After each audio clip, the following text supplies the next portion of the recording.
নতুন ধামাকাদার ব্লগে তোমাদের সকলকে স্বাগত। ধামাকাদার এই জন্যই বললাম কারণ তোমরা জানোই যে আইটিআই মোড়ের মা তো ঢুকেই গেছে, আর মাকেও কিন্তু সোনার অলংকারে কিন্তু অলরেডি সাজানো হয়ে গেছে। আর আজকের ভিডিওটা শুধুমাত্র সেই কারণেই করা যে মাকে সোনার অলংকার পরার পরে কতটা সুন্দর লাগে সেটাই আজকে তোমাদের সঙ্গে আমি শেয়ার করব। তো দেখতেই পাচ্ছ পেছনেই কিন্তু আছে হচ্ছে অরুণ মন্দির, যেটা কিন্তু দুর্দান্ত দেখতে লাগছে, যেহেতু হস্তশিল্পের কাজ অসাধারণ সুন্দর হয়েছে।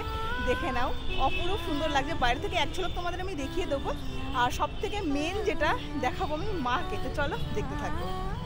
অলরেডি কিন্তু সামনে দিয়ে বাঁশ বাঁধা হয়ে গেছে, আর প্রত্যেকদিন বিকেলের তো এখানে ভিড় জমে যাচ্ছে। আর দেখো যে গার্ডেনিংয়ের কাজগুলো, সেই গার্ডেনিংয়ের কাজগুলোও কিন্তু অনেকটা এগিয়ে গেছে। দেখো যেখানে ঝর্ণাটা থাকে, মানে ফোয়ারাটা যেখানে থাকে, সেখানে কিন্তু অলরেডি কালার হয়ে গেছে, মানে অলরেডি কাজ 99% কমপ্লিট। একটু জুম করে দেখাবো। দেখো অরুণ মন্দিরের যে হাতের কাজ, মানে ঝিনুকের কাজ, সেটা কিন্তু অলমোস্ট কমপ্লিট। টুকিটাকি যেটুকু বাকি আছে দেখতেই পাচ্ছ, কাজ কিন্তু চলছে। দড়ি দিয়ে এখনো অব্দি উপরে তোলা হয়েছে। অসাধারণ দেখতে লাগছে, মানে অন্যান্য বারের তুলনায় আমি বলবো এবার কিন্তু দুর্দান্ত দেখতে লাগছে। আর সামনে দিয়ে তোমরা দেখে নাও, শুধুমাত্র এই যে টাইলসগুলো আছে যেগুলো, সেগুলো শুধুমাত্র পাতার বাকি আছে। এদিক দিয়ে জলের কাজ চলছে, মানে যাতে খুব সুন্দর লাগে, গ্রিন গ্রিন লাগে। আর চলো এবার আস্তে আস্তে সামনের দিকে এগোনো যাক, কারণ মাকে তো তোমাদেরকে দেখাবো আমি বললামই। তো চলো এবার আস্তে আস্তে সামনের দিকে এগোই। দেখো বাইরে থেকে একটু জুম করে দেখাচ্ছি মন্দিরটাকে, কতটা সুন্দর লাগছে। আর আমি পাশ থেকে গিয়েও তোমাদের একটু দেখাবো। ভেতরে তো জোর কদমে কাজ চলছে, আর অলরেডি মণ্ডপের ভেতরের কাজ পুরোপুরি কমপ্লিট। তো এই হচ্ছে বাইরে থেকে দেখতে লাগছে, অসাধারণ লাগছে। কিন্তু তোমাদের চোখে কেমন লাগছে অবশ্যই কিন্তু কমেন্টে লিখে যান। দেখতেই পাচ্ছ আমরা কিন্তু আইটিআই মোড়ের যে অ্যাসিস্ট্যান্ট সেক্রেটারি, সেই দাদাকে পেয়ে গেছে। তো নমস্কার দাদা, কেমন আছো বলো? পুজো তো একদম চলেই এসছে, আজ বাদে কাল, মানে জাস্ট আর একদিনের অপেক্ষা, তারপরেই তো ভার্চুয়াল ওপেন হয়ে যাচ্ছে আমাদের মন্দিরটি। তো যতটুকু আমি শুনেছি যে ভেতরে নাকি মাকে সোনার গয়নায় অলরেডি সাজানো হয়ে গেছে। গত বছর তুলনায় এবছর আরো বেশি সোনা দিয়ে অলংকার দিয়ে মাকে সাজানো হয়েছে। আচ্ছা, মানে কতটা বেশি যদি একটু বলো। দেখুন এটা আপনারা বুঝতে পারবেন 4 তারিখে কতটা, মানে গতবার তুলনায় এবছর আরও বেশি অলংকার দিয়ে মাকে সাজানো হয়েছে এবছর। আর এইটা আমাদের 25তম বর্ষে আমাদের পুজো এবছর পদার্পণ করেছে।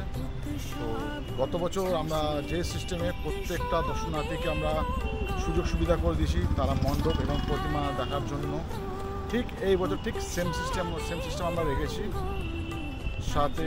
এবং গত বছর আমাদের 500 ভলেন্টিয়ার ছিল রাস্তাতে, প্রত্যেকটা দর্শনের কথা আমরা মাথায় রেখে তাদের সুযোগ সুবিধা, তাদের কোনো প্রবলেম না হয়, এই বছর ঠিক সেম রাখা হয়েছে।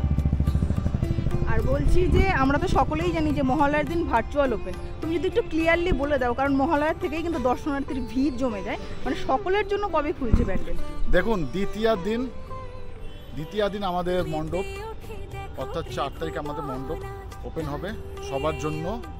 আর মহালয়ার দিন আমাদের ভার্চুয়াল মাধ্যমে উদ্বোধন হবে, তারপর আবার মণ্ডপ বন্ধ হয়ে যাবে। তো সেই দিন আমাদের জাস্ট ভার্চুয়াল উদ্বোধন হবে, আমাদের কমিটির লোকেরা থাকবে, আদারওয়াইজ আর কেউ থাকবে না। ঠিক আছে, ভার্চুয়াল হওয়ার সাথে সাথে আমাদের মণ্ডপের গেট বন্ধ হয়ে যাবে। দ্বিতীয় দিন বিকেলবেলা আমরা প্রত্যেকের জন্য আমাদের মণ্ডপে দরজা খুলে দেবো আমরা। তো তোমরা শুনতেই পেলে যে মহালয়ার থেকে তোমরা কেউ এসো না, তাহলে নিশ্চয়ই হ্যারাসমেন্ট হতে হবে, সামনে থেকে এসে তোমরা ঘুরে যাবে। আর বলছি তো যারা বয়স্করা আসবে, হয়তো অনেক বয়স্করাই চায় যে মাকে কাছে থেকে দেখবে, তাদের জন্য স্পেশাল কিছু ব্যবস্থা করা হয়েছে। দেখুন বয়স্ক বলতে, দেখুন বয়স্ক যদি যারা প্রতিবন্ধী, তো তাদের কথা এবছর আমরা ভেবেছি। ঠিক আছে, তো সেরকম হলে আমরা কিছু একটা গেট, মানে কথা তো চলছে, আশা করি এমনিতে হয়, তা আমরা দেখে নেব বিষয়টা। তো কারোর কোনো প্রবলেম হবে না এবছর। ঠিক আছে দাদা, অনেক ধন্যবাদ। দেখো আমি এখন ভেতরে ঢুকছি, আর ভেতরটা কি বলবো, জাস্ট অসাধারণ লাগছে দেখতে। যদিও সেদিন রাতে তোমাদেরকে আমি দেখিয়েছিলাম, আর দিনের বেলা কিন্তু আরও অপূর্ব লাগছে। আর যেহেতু রাতে মানে কি বলতো, ঠিকঠাক লাইট ছিল না, আর দিনের বেলা তো জাস্ট অপূর্ব লাগছে। আর কি বলবো, মাকে দেখে তো আমার চোখটা জাস্ট জুড়িয়ে গেছে। তোমাদেরকেও আমি চেষ্টা করেছি যতটা সম্ভব কাছে থেকে দেখানোর জন্য। আর এই জায়গাটায় না একটু লাইটটা কম ছিল, যে কারণে কিন্তু এরকম একটু অন্ধকার লাগছে। তখন কিন্তু আমি অনেকটাই দূরে ছিলাম। আর সত্যি কথা বলতে কি বলতো, যেহেতু মায়ের গায়ে এত মানে কেজি সোনা ছিল, সিকিউরিটি গার্ড ছিল, তো সে কারণে কিন্তু খুব বেশি ক্লোজলি গিয়ে আমি তোমাদেরকে দেখাতে পারবো না, কারণ সেটা সম্ভব নয়, অনেকটাই রুলস অ্যান্ড রেগুলেশনস মেনটেন করে তোমাদের সঙ্গে আমার শেয়ার করতে হয়। তবুও আমি চেষ্টা করছি যাতে তোমরা খুব ভালো করে বুঝতে পারো। অপরূপ লাগছে কিন্তু, দেখো একটু জুম করে মাকে দেখাচ্ছি, দেখো কি বলবো, মানে জাস্ট চোখ জুড়িয়ে যাবে তোমরা যারা এবছর আসবে মাকে দেখতে, মানে অসাধারণ লাগছে। আর সবথেকে বড় কথা হচ্ছে মায়ের যেই গায়ের রঙটা, মানে রূপোলি কালারের উপর যেহেতু গোল্ডেন, মানে অসাধারণ কিন্তু ফুটে উঠেছে। গত বছরের তুলনায় আমি বলবো যথেষ্টই ভালো লাগছে। তোমাদের কেমন লাগছে অবশ্যই কিন্তু তোমরা আমাকে কমেন্টে লিখে জানিও।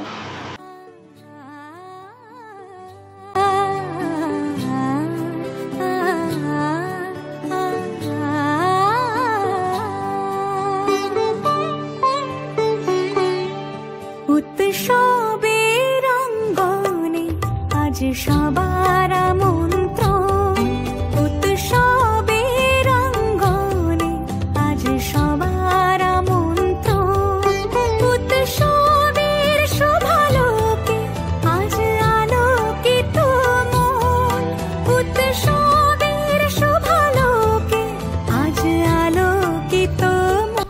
তো দেখো এই ছিল আজকে আমার ভিডিওটা কিন্তু স্পেশালি করা শুধুমাত্র মাকে দেখানোর জন্য, মানে মায়ের সম্পূর্ণ লুকটা তোমাদের সঙ্গে শেয়ার করেছি।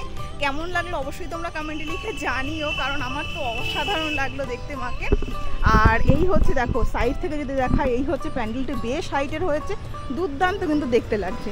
অন্যান্য বারের তুলনায় আমি বলবো এবার তো ফাটিয়ে দিয়েছে জাস্ট।